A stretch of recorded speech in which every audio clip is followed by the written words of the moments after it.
Hey everybody, I'm back again.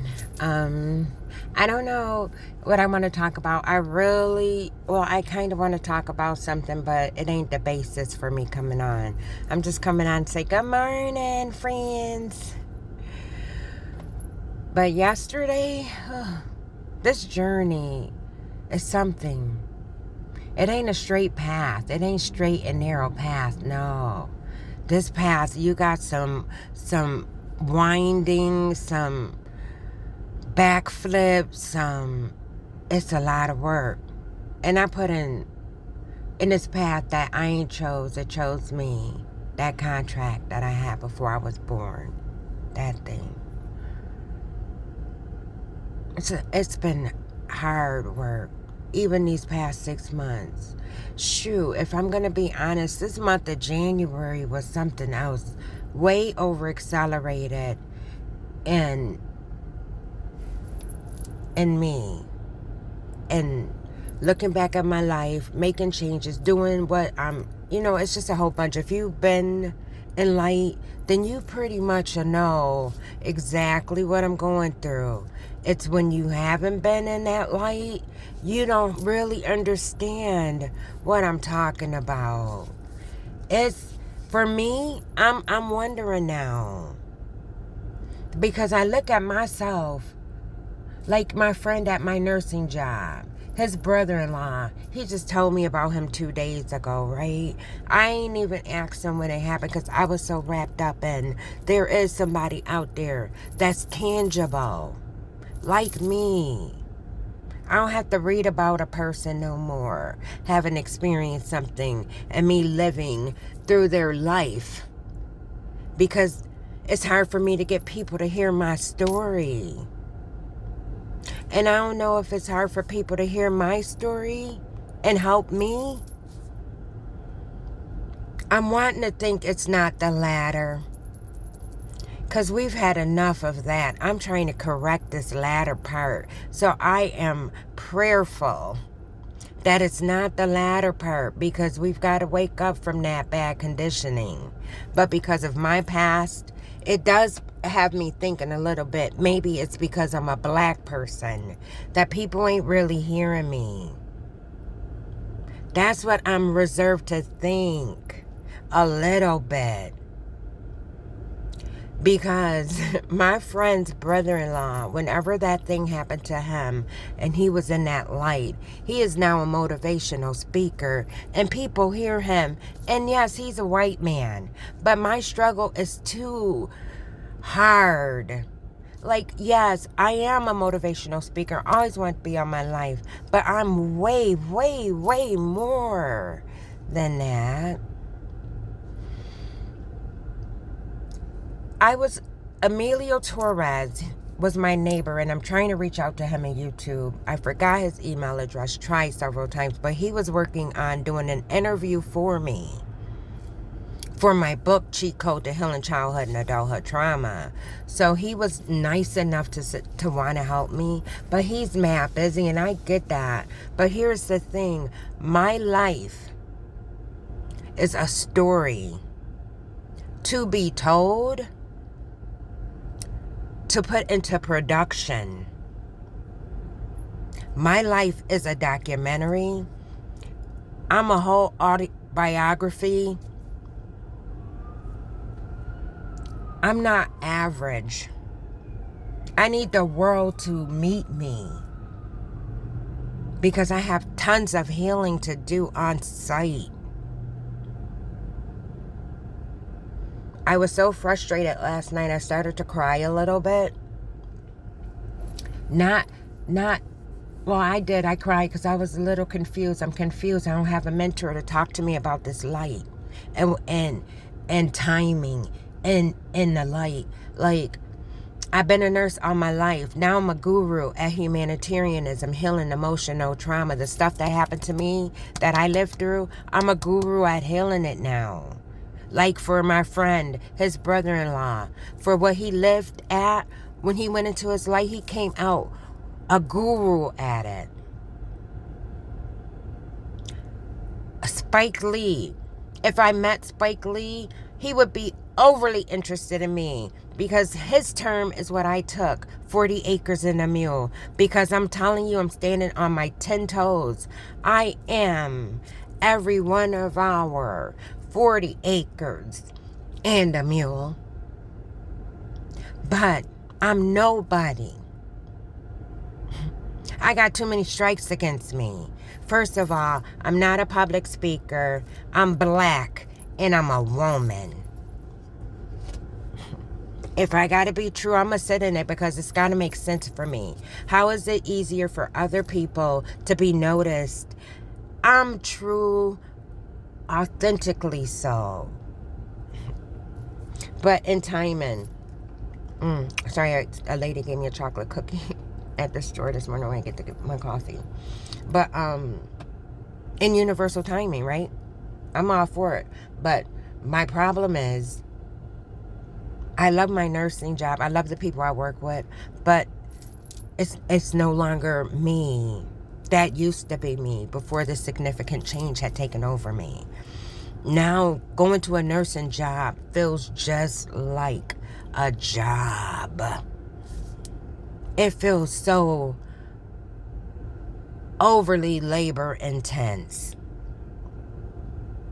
And that was the thing I used to enjoy with great fulfillment, but it doesn't serve me. So now every time I go there, I'm like a kid kicking my feet. I don't want to go, but I know I have to go because that is the tool that provides me shelter and etc. So I broke down yesterday because I don't know what much more I can do. I wrote a book in 2 days that'll heal you as soon as you read it and do the assignment at the end of it. It heals people immediately. I put together a website that was fully functional and ready to take clients. I just didn't have that CEO. And I didn't do an LLC because I wasn't ready for that. I just wanted to show people, look at me, this is what I can do. I'm a nurse, look at what I've done, because I have special gifts to heal humanity. So I'm trying to show people I'm here. I've done so many things to show people I'm here that I'm tired now. And I think that's why I broke down, because going through my life, and I'm not going to cry, but just thinking about it fills me up a little bit. I'm not sad. I'm talking about my childhood and the fight that you got to keep fighting. I just feel like I've been fighting all of my life. Good night.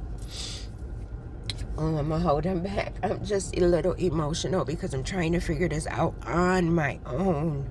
And it's kind of hard because I don't know. I don't know anybody who's been in light, whose life has been uprooted and put into something that it never was. I don't know nobody. I'm in this thing by myself. And it's a lonely place to be. I'm going to say something, I don't mean it, but I'm just trying to give you a comparison. I would have rather stayed in my struggle. I don't want to be there, but I'm just saying how difficult this thing is for me. I'd have rather lived in my struggle. This path is hard.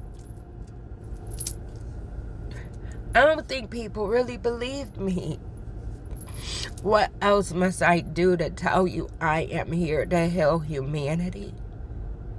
That's why I need Emilio, Torres Productions. I need that video that you did that we were going to do, the interview for my book, but then you decided that I needed it to be a documentary about my life. But then your life got so busy. Oh, excuse me. I'm just releasing some energy. I'm not sad. I'm just processing. But I need you to be aware of what I deal with. So, he wanted to do a documentary instead of doing an interview for my book because he knows that there's greatness in me, but he is also busy because he produces film as well. I get it. I just want my copy or if I can have him talk to some people so that we can get this thing going, because that's my last real hope. Because the fight is just too significant at this point with my real world life going on and this thing going on simultaneously. It's too much of a fight. I'm not gonna give up because I'm a fighter. I don't give up. And I don't know if this is the last piece of this whole process. Maybe it is. Maybe they gotta really make sure, maybe just making sure that I am gonna stick to this path and not be faltered by false glamour and luxury and stuff. I am so low maintenance, it's not even funny. In fact, I ain't gonna tell you. It was suggested that now that I'm coming up on these platforms, you know, to, I don't know, not change my image. I don't even have an image. I just get up and get dressed and I wear what I like to wear, and I am who I am.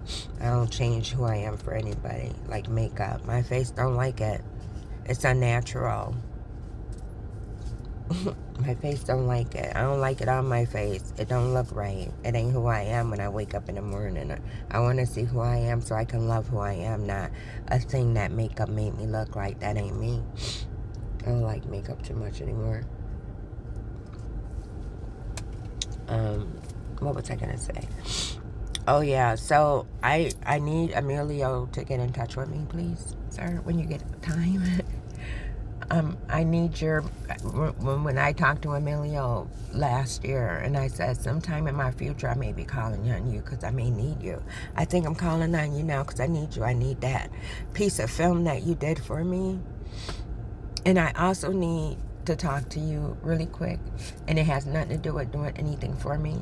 I just need something, and I miss Rocky, and I know he misses me because I love him. But anyways, yeah, I need me a Spike Lee. I need somebody to do me up a documentary or a short film. I know my Emilio is and does. My Emilio. He's not my Emilio. But I love him, and I love his dog.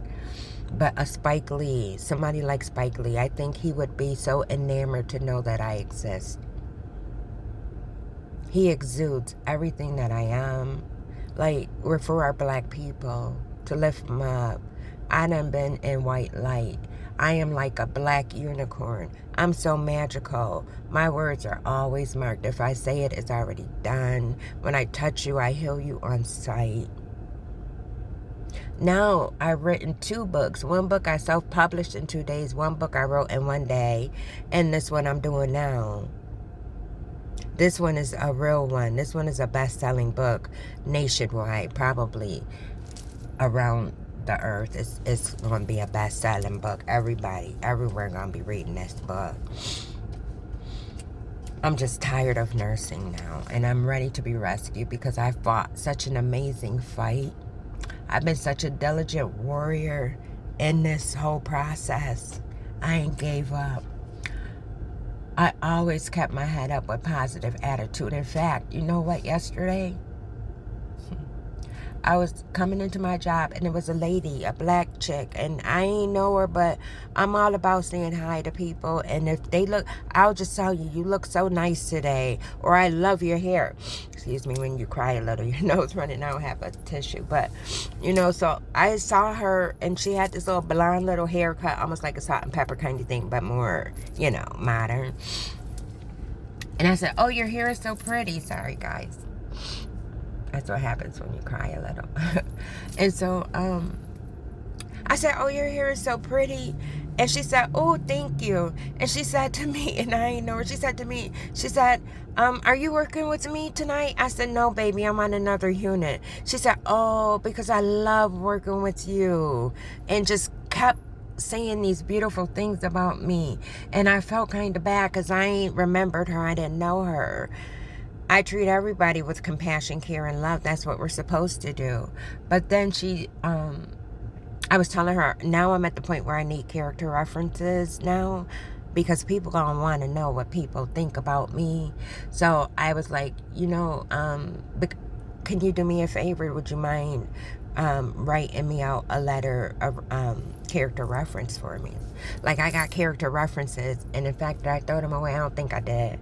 You know, I used to work in Rochester, New York, and I want to say it's back in the 90s and 2000s. You know, I have character reference letters because when I had gone to, that's funny. When I had gone for my bachelor's degree in healthcare administration and become a nursing home administrator, before I could do that, I had to have character references too. Was it to sit for my boards? But I ain't sit because I ain't want to do it because I did that for my mom. But for to sit for my boards or something like that, I had to get character references anyways. So I have character references from when I was a nurse from so long ago. But those same attributes are within me now. That's who I am. That's who I've always been. My soul is contracted to heal humanity. So I was always living my path, living my authentic self. Those by themselves, and I'm going to match them up because they should be more intense now because I've grown so much through my pain. I've healed, and I'm healing other people, and they're living amazing lives now. Those are the testimonies I'm going to get because I need them now, so that people know I'm not just a nobody trying to tell everybody about somebody who could save your soul. I'm more than just ordinary. But that day will come, I don't know. Like, I'm so ready not to be a nurse anymore and to start speaking and healing and doing a thing that I've been born to do. Oh, I'm so ready for that. And when I'm stuck doing something that doesn't bring me any happiness, it's a struggle. Because I know what's waiting for me. I know it's coming. By having to do something that no longer serves me, it's a struggle. When I can't do something with passion, it's a struggle. I try to find passion in it. Last night I really tried. I don't know. It's going to work out because it always do, because I am even Steven. If I say something going to happen, it's going to happen. It's going to happen. I'm going to get my my movie. I want somebody to do my audio biography. I already got the biography. It's already set up. Just got to put it in form and finish it off for me. I don't want to write nothing else. After I write this book, I don't want to write another book for a long time.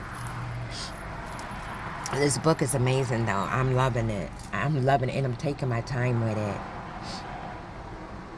Oh, y'all know what? And I love going to the thrift store. Oh, I'm a thrifter. My house is thrifted, except for, like, the bigger pieces of my furnishings. But, yeah, I love thrifting. Out here, thrifting is so fun. You find good things. And all the stuff that I find is all stuff for me.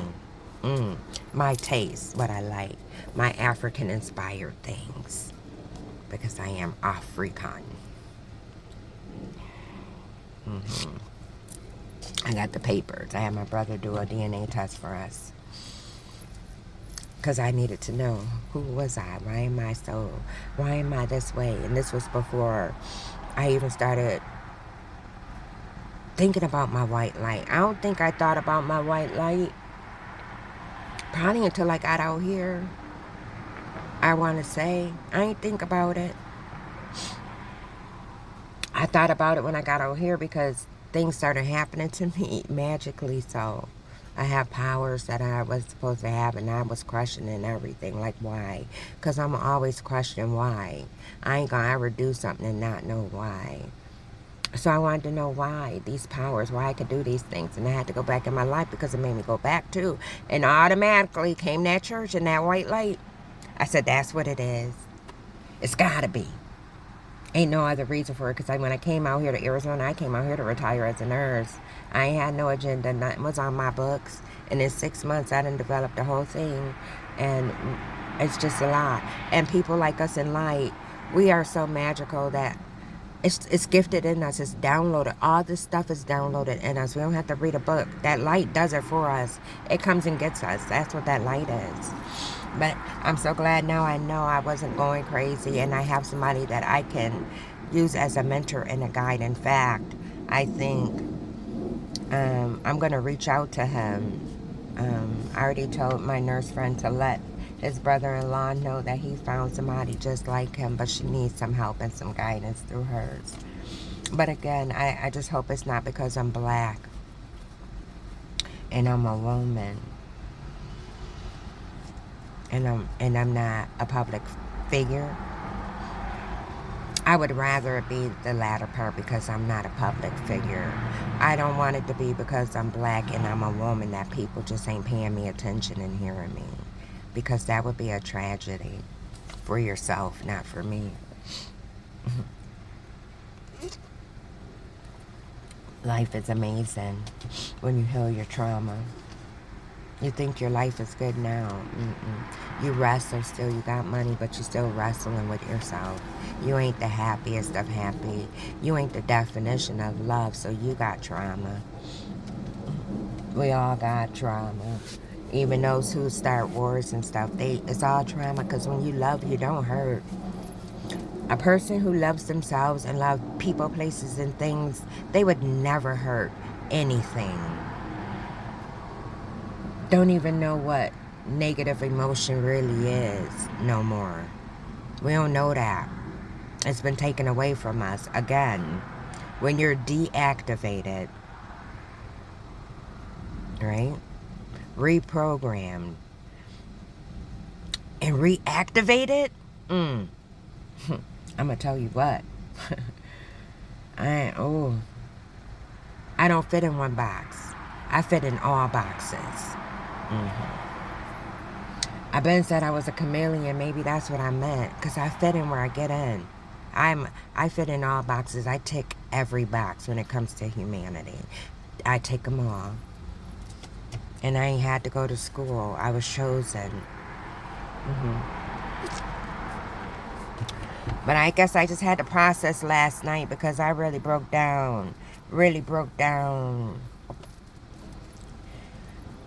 This fight right here, you got to stay consistent. I'm going to tell you what.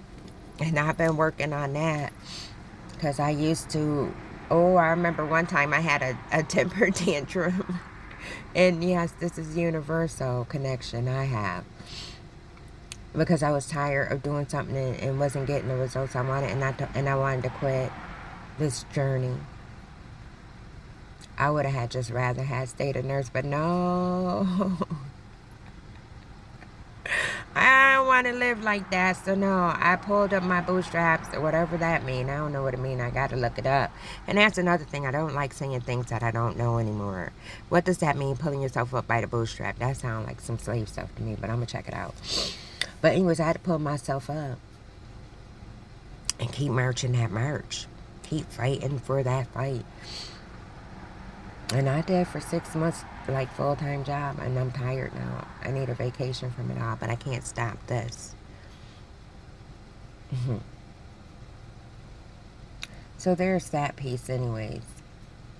I ain't came to stay long. I just wanted to share that. But if y'all know Spike Lee, I need me a documentary. And Amelia already told you when it came time for that, I wanted you to do that for me. But if you're busy, just send me an email. Starguide8. Send me an email. And I don't care. My email is on there. Can't do anything with me if people use it and abuse it. All I gotta do is change it and don't look at it again. But yeah, Starguide8 at Yahoo. Please send me that clip of that video. Can y'all patch him in so I can get the clip of my video of my interview that he decided should be a documentary and not a book interview. But I love y'all. Y'all be well. All right, Emilio Torres, I'm looking for you, brother. Love you guys. Bye.